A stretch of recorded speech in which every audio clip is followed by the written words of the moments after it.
Halo semuanya, nama saya Muhammad Ilham Zamir. Saya akan menjelaskan tentang artikel yang berjudul Hak Finansial Perempuan dalam Keluarga menurut Hukum Keluarga Islam di Indonesia. Artikel ini ditulis oleh Siska Lis Suryastani dan Intan Nuratsmi yang berasal dari Fakultas Universitas Islam Bandung. Nama jurnalnya Jurnal Musawa, waktu penerbitan bulan Juli tahun 2021. Nah, sekarang kita beralih ke poin pertama, yaitu pokok artikel.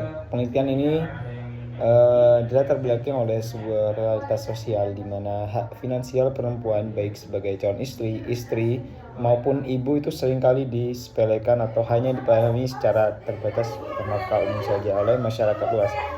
Nah, dinamika konflik rumah tangga kerap kali itu dipicu oleh ketidakseimbangan pemenuhan hak dan kewajiban finansial ini. Bahkan kontribusi tertingginya angka perceraian itu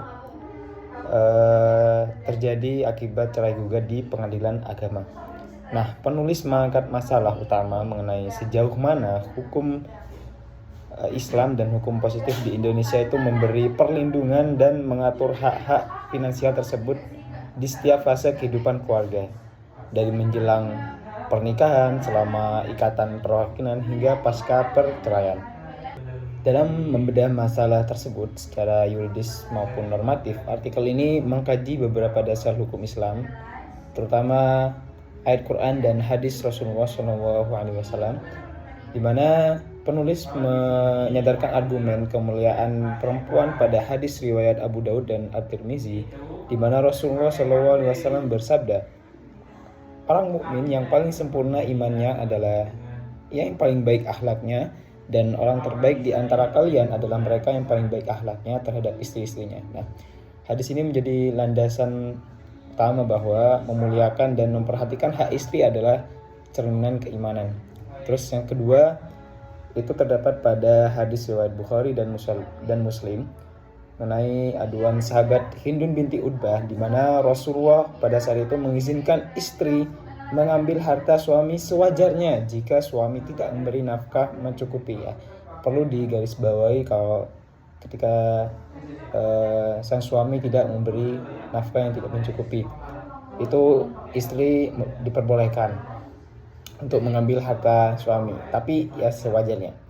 Terus ada hadis riwayat Bukhari dari Abu Hurairah yang menegaskan kewajiban suami itu menafkahi dengan konsekuensi istri dapat menuntut cerai jika ditelantarkan.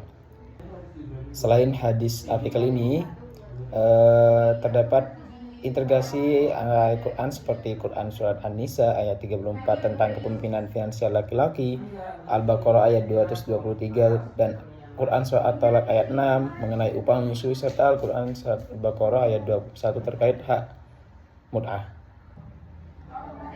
Melalui analisis deskripsi analitis, artikel ini menyimpulkan bahwa hukum keluarga Islam di Indonesia itu sangat memperhatikan dan merinci hak finansial wanita secara spesifik, baik dan terbagi menjadi 7 poin utama. Yang pertama itu hak mahar, kedua hak upah menyusui, hak nafkah, hak mut'ah, hak nafkah iddah, keenam itu hak warisan, 7 hak harta bersama atau harta gonogini. Memasuki poin ketiga, yaitu analisis menurut mahasiswa. Menurut pendapat saya, isi artikel ini sangat relevan pada kondisi sosial ekonomi pada saat ini. Mengapa? Karena fenomena perempuan sekarang itu banyak yang memiliki peran ganda. Banyak istri yang terpaksa menjadi tulang punggung keluarga karena tuntutan ekonomi atau kondisi suami yang tidak bekerja.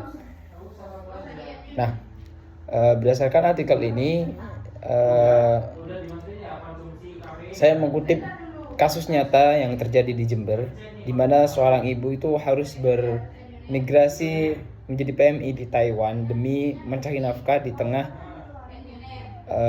pergeseran peran ini. Nah, edukasi mengenai hak finansial perempuan itu menjadi benteng hukum agar perempuan itu tidak mengalami eksploitasi, penelantaran, atau kekerasan dalam rumah tangga.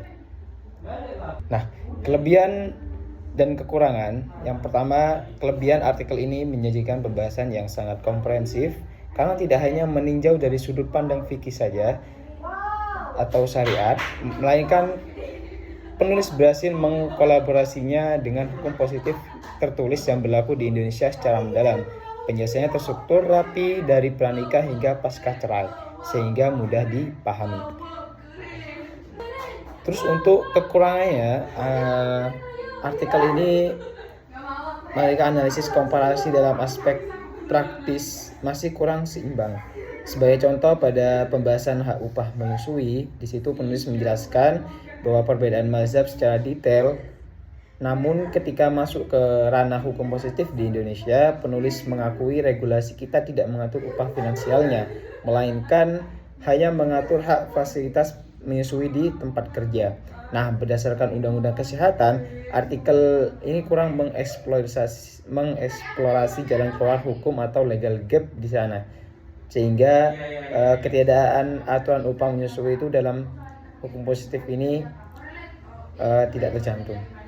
Nah, artikel ini menunjukkan ikatan yang sangat kuat dengan implementasi hukum keluarga di Indonesia. Semua hak finansial yang digali dari teks keagamaan, baik Al-Quran dan hadis, telah diakomodasi dan dilegalkan secara nyata dalam sistem perundang-undangan kita, seperti Undang-Undang Nomor 1 tentang perkawinan yang udah diubah di Undang-Undang Nomor 16 tahun 2019 yang mengatur tentang tujuan perkawinan, kewajiban nafkah suami, dan hak mengajukan gugatan jika dilalaikan.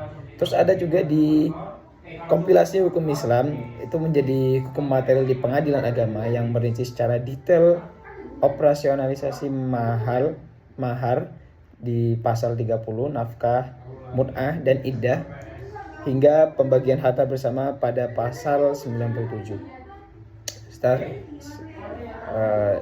Sebagainya. Nah, kesimpulannya, keseimbangan antara pelaksanaan kewajiban dan pemenuhan hak finansial perempuan itu adalah pondasi utama dalam menjaga stabilitas, ketahanan, serta kebahagiaan keluarga di Indonesia.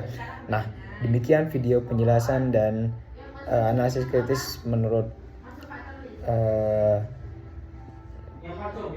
opini saya mengenai artikel jurnal ini. Kurang lebihnya saya mohon maaf sebesar-besarnya. Terima kasih atas perhatiannya. Billahi taufiq wal hidayah. Wassalamualaikum warahmatullahi wabarakatuh.